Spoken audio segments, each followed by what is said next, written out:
by putting the thread on the spool and putting the lock in place. Then we follow the numbers.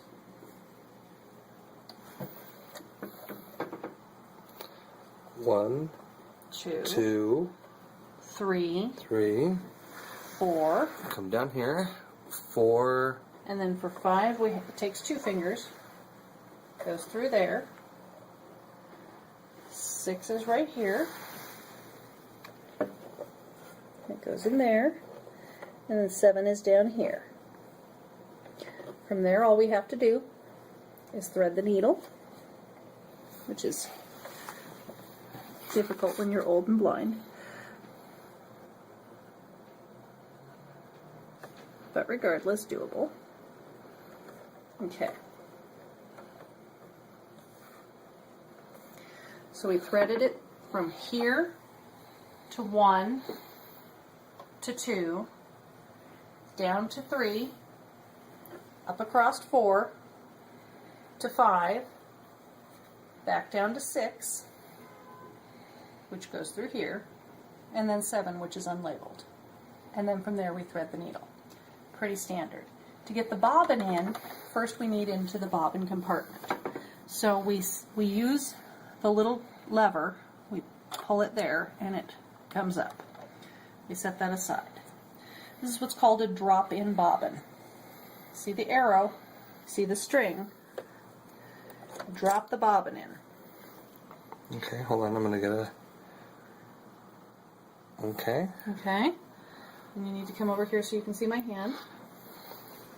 Turn the hand wheel towards you 1 full revolution so that this will go down and then back up again.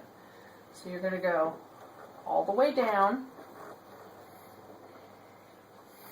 and you'll see the thread starting to come across here, and you'll keep going until this is all the way back up in the top position.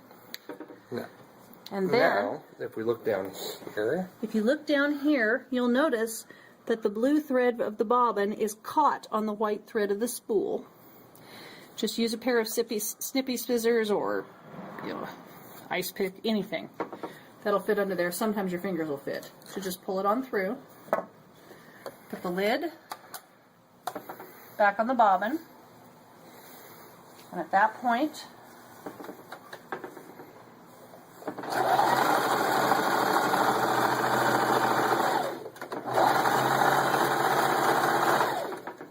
you can sew.